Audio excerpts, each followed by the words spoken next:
Fair Catch Kick, the 15-minute fantasy football podcast. I'm Paul Stoltz with my co-host Anthony LaFrere, and we are coming at you with the ultimate fantasy football prep show. We call it 15 games in 15 minutes, although it's only 14 games this week with the Steelers-Titans getting rescheduled. If you don't yet follow us on Instagram and Twitter at FCK Podcast, that's where you can find the Cardinals-Panthers preview. We're releasing this episode every Saturday, and we're releasing our waiver wire episode every Tuesday. So if you haven't yet subscribed, go ahead and do so on either YouTube or Apple Podcasts so you can be notified when we release those episodes. Quick warning, this episode flies, so get ready with the pause button, and here we go. Saints-Lions, battle of a couple of 1 and 2 teams. From the Saints' offensive standpoint, Michael Thomas and Jared Cook are both out. So take a look at Emmanuel Sanders. Could be worth the price, especially in a DFS format. Alvin Kamara, worth any price in any format, any league, any time this week. I think the Saints are going to go up big, and I think they're going to ride Kamara to victory. As far as the Lions are concerned, this is the perfect game for Matthew Stafford to be stat Padford. I think the Lions are going to fall behind early, so he's going to be throwing early and often. And one thing to take a look at is the Saints' top 2 corners are out. Love him. Top 5 quarterback for the week. Definitely going to be worth the price in DFS. Same thing goes for Kenny Golladay as well. 1 and 2 Jags, 0-2 and 1 Bengals. I think this ends up being pretty close, although I don't think it'll be a very pretty game. The Jags defense is okay. Burrow should be about 250 with a couple scores, but I watched a lot of film on the Bengals this week because I wanted to see what's going on with Mixon besides just the offensive line. And what I saw was Burrow needs to do a better job of checking out of these sort of suicidal plays that they call for Mixon. If he can do a better job of that, I think Mixon's going to be in for a big day. No A.J. Green for me. On film, he's rarely getting the first look in the progression from Burrow. I am starting Tyler Boyd, who is getting most of the first looks in the progression. No T. Higgins for me yet. Start James Robinson. It's injury city for the Bengals defensive tackles. Mike Daniels is out, and Geno Atkins is out. Chark is back, but I don't foresee a major game from Minshew this week. Colts-Bears. Colts come into this game at 2-1, while the Bears are an undefeated 3-0. First thing that needs to be talked about is Khalil Mack. He's questionable. Keep an eye on that heading into the game. If he plays, and I expect he will, and he gets to Rivers, it could mess up their entire offense. That being said, Paris Campbell is out, so I think they're going to lean on T.Y. Hilton and Mo Alley Cox. But in deeper leagues and DFS, take a look at Dory's Fountain to take what Paris Campbell's spot was. As far as the Bears are concerned, it's all about that Big Nick energy. I expect he's going to ball out this week. The Colts may be considered the worst matchup in fantasy for quarterbacks right now, but consider they've done what they've done against Gardner Minshew, Kirk Cousins, and Sam Darnold Cowherd. Foles is about to get his, and so is Allen Robinson. Robinson is a must-start. I feel really good about that. And Foles in DFS and 2 quarterback leagues, definitely worth a start as well. 0-3 Giants, 2-1 Rams. The Giants are just terrible offensively and defensively. No interest in Freeman, who's going to get the early down work. No interest in Dion Lewis, who's going to get the passing down work. This will be a telling week for Evan Ingram, who, let's see if he warrants the 6th or 7th round draft position that we gave him. He's got all the athletic talent in the world, and it's a decent matchup of all the Giants, but we'll see what happens there. The only guy I really love from this entire game is Darrell Henderson. I think he's in for a monster week against a terrible Giants defensive line. If Woods and Kupp are going to have strong games, they'll have to strike early because I think this game gets out of hand fast. Seahawks-Dolphins. The Seahawks enter the game at an undefeated 3-0, while the Dolphins are 1-2. Welcome to Cooking with Russ. He was my biggest recommendation last week, and I think he's in for another really nice game. I expect over 300 yards and 3 touchdowns from the best quarterback in the world today. DK Metcalf and Tyler Lockett should also produce in regular leagues, PPR, and DFS because Byron Jones is doubtful. Somehow Chris Carson is going to play. He's questionable. So is Carlos Hyde. Stay away from them if you have better options. Definitely stay away from them in DFS to be on the safe side. In deep leagues, from Miami's perspective, 2 quarterback leagues as well, this is the kind of week where Ryan Fitzpatrick is Ryan Fitzmagic. I think he's in the middle of that 2 to 3 week stretch a year where he's just white hot. It started last week against Jacksonville.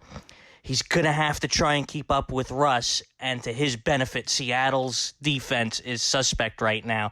Jamal Adams and Quentin Dunbar have already been declared out, and 2 other corners and a safety are also questionable. So take a look at Fitz in deep leagues. 2-1 Buccaneers, 1-2 Chargers. Justin Herbert, he's got it. 2 straight 300-yard passing games to start his career. Not too bad. He's clearly got the endorsement of his offensive coordinator, Shane Steichen, who's willing to let it rip with him. Keenan Allen was the primary benefactor of this last week, who caught 13 balls. Hunter Henry looks like a start as well. No Mike Williams for me yet. He's going to be a safety valve, but he's got to improve his route running first. I'm sitting Josh Kelly this week because the linebackers for Tampa Bay are extremely fast. I don't think it bodes well for him. I also think they go down early, which means this is a steamroll game for Eckler. Roll with Eckler this week. Underrated Chargers defense, so I don't think you're going to see Tampa Bay putting up over 25 to 30 points. From a running back standpoint, I don't care. They're not interesting to me. Long-term, Fournette's going to be the better play, especially against better teams because he's the better pass blocker late in games. And lastly, the player for me this week is going to be our lottery ticket, Scotty Miller. Start him. Cowboys, Browns. Cowboys enter this game at 1-2, while the Browns are 2-1. One thing from the Browns standpoint you want to take a look at is their running back situation. Kareem Hunt is questionable. He was limited in practice on Friday. Whether or not he plays, I think you should stay away from him this week. I think Chubb is going to handle most of the carries. This game has all the makings of a shootout. If there was ever a time to recommend Baker, a.k.a. Buster Mayfield, this is it. I believe the Dallas Cowboys have the worst secondary in the history of the NFL. OBJ, Landry, they're also going to eat. As for the Cowboys, the usual suspects will ball out. Dak and Zeke are going to get theirs. Definitely take a look at Amari Cooper this week, especially in DFS. He tends to have big games when he's at home, especially not high-leverage games as well. This is the kind of game where he could get over 100 yards and 2 scores. Big DFS recommendation for the week, as well as Baker Mayfield out of this game. 3-0 Bills versus the 2-1 Raiders. The Raiders have a really good pass rush, but their corners have seemed to struggle in man coverage this season. So I do like Josh Allen to continue his 300-yard streak. I love Stephon Diggs this week. I think he's set up for a monster game. Definitely check him out in DFS format. John Brown is back. I'm hesitant to start him. I would only do it on an as needed. If you need a sleeper, I actually kind of like Gabriel Davis this week. I'm lukewarm on Cole Beasley. On the other side of the ball, the Bills obviously have a really strong defense. I called a bad week, an off week for Darren Waller last week. This week, I'm calling a bounce back. I think he's going to have a big game. We got injuries to Bryan Edwards, injuries to Henry Ruggs. So if I have to choose a Raiders receiver, I'm rolling with Renfro.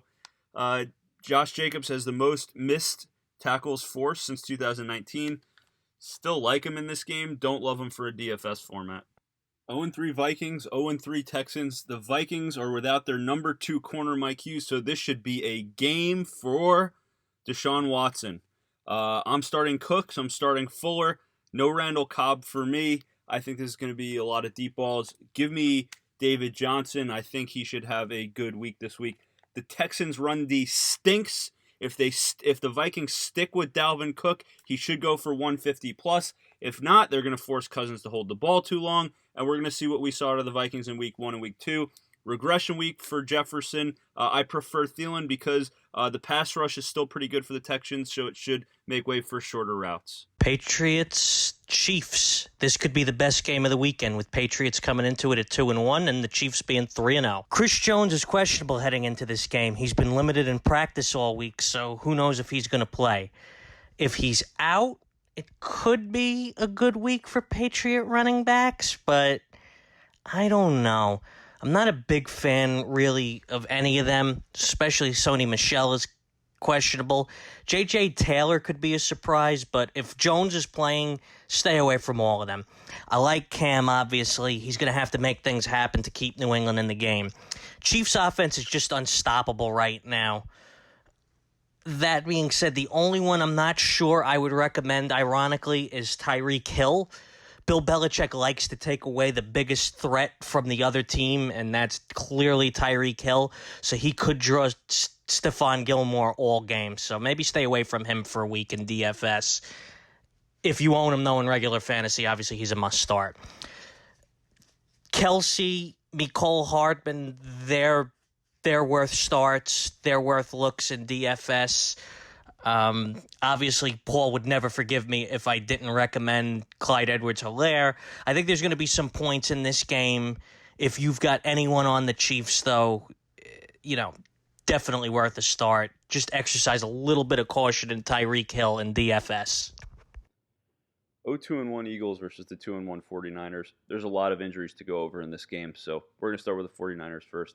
Garoppolo is out once again. That means Mullins is going to be the dude, and he's filled in admirably, not just last week, but in his other 8 starts for the 49ers.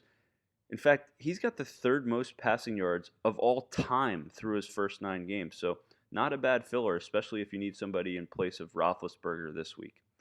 McKinnon is going to be the guy because Mostert is out once again. McKinnon was full go after a rib injury, and he is worth a start. Kittle is back. Start him. Deebo Samuel is also back, but they're being very open about the fact that they're easing him back into the mix, so don't touch Deebo yet this week. On the Eagles side of the spectrum, big game is needed from Carson Wentz, but still no help coming from the wide receivers. Alshon and Deshaun Jackson are still out. If you picked up Greg Ward, who was our number 4 waiver wire ad of the week, he is worth a look, especially in PPR. I think he's going to have like an 8 for 80 game, and if you're playing in a daily fantasy league, he's going to be really good value. Love Ertz this week, and Sanders is full go, but he's up against a tough 49ers defensive line. So if you're looking for the Sanders breakout week, I don't think this is it. Falcons-Packers. What a weird matchup, but a good way to end the week. Falcons are 0-3, Packers are 3-0. I am worried about the Falcons wide receivers right now. Calvin Ridley and Julio Jones are both limited in practice on Friday, and they're questionable for Monday. You need to have a contingency plan in place for both. That being said, if they're playing, you need to be starting them. Hopefully things clear up a little bit before 1 p.m. kickoffs. Gage is questionable, but he practiced in full on Friday, so I expect he's going to play. My big recommendation, though, for the Falcons is Todd Gurley. The Packers have a lousy run defense. They're averaging over 100 yards and a score to running backs in their first 3 games. So he's going to have a nice game. Matt Ryan, Matty Ice Cream, I expect he'll do well as well. Packers end, Aaron Jones, Aaron Rodgers are must-starts. Devontae, obviously, if he's playing, but he's also questionable. With all these questionable receivers and it being Monday Night Football, you need to look at Gage. You need to look at Marquez Valdez-Scantling as well. If any of those studs are out, your options are limited, but those should be pretty decent choices. Well, that'll do it for this episode. Thanks for listening. Check out our Apple Podcasts and YouTube page. Hit the subscribe button. Hit the notifications button so you're notified as soon as we release an episode. Check out our website, www.fckpodcast.com, as well as our Instagram and Twitter handles, @FCKPodcast. Thanks so much, everyone, for listening. We'll be back at you on Tuesday with our takeaways from Week 3 and our ads for Week 4.